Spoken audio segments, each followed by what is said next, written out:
Video உங்களுக்கு send பண்ணலான்னு இருக்கிறேன்.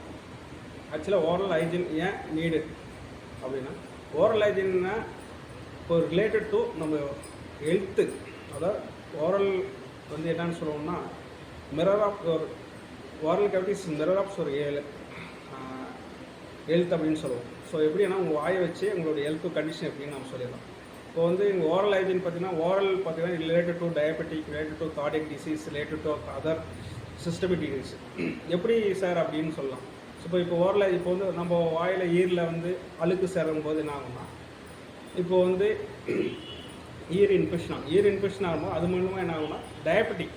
இப்போ டயபெட்டிக் பேஷண்ட் பார்த்தீங்கன்னா டயபெட்டிக் பேஷண்ட் இன்னும் சுகர் லெவல் இன்க்ரீஸ் ஆகும். அதே நீங்கள் ஓரல் ஹைஜீன் கண்ட்ரோலாக இருக்கிறபோது, ஓரல் ஹைஜீன் நல்லா ஓரல் ஹைஜீன் இருக்கும், அதே டயபெட்டிக் பேஷண்ட்டுடைய சுகர் லெவல் வந்து கண்ட்ரோலாக இருக்கும்.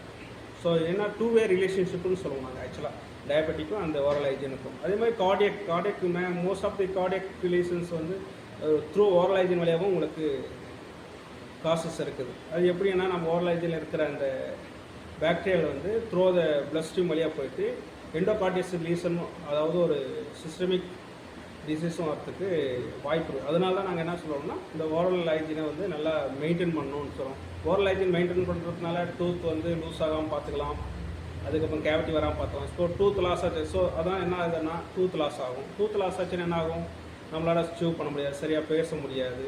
சரியாக சீவ் பண்ண முடியலன்னா என்ன ஆகும், ஸோ வயிற்றுக்கு போயிட்டு சரியாக நம்ம சாப்பிட்ற சரியாக ஜீரணம் ஆகாது.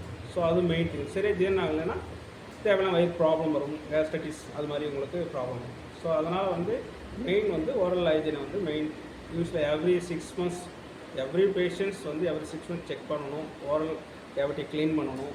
ஸோ பிகினிங் ஸ்டேஜ் எதுவுமே வந்து பிகினிங் ஸ்டேஜே பண்ணுறோம்னா எந்த ப்ராப்ளமும் இருக்காது.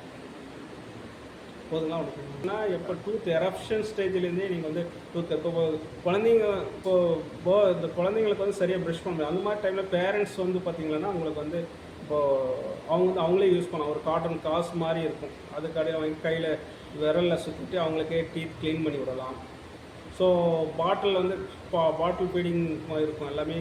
சில குழந்தைங்க வந்து பாட்டிலில் குடிப்பாங்க, அதை வந்து தூங்கும்போது கொடுக்கக்கூடாது, அப்படியே வாயிலே வச்சு தூங்க வைக்கக்கூடாது. அது மாதிரி வரதுனால சொத்தை வந்து நர்ஸில் இருக்கிற சொத்தை வந்து பசங்களுக்கு ரொம்ப தொந்தரவாக இருக்கும்.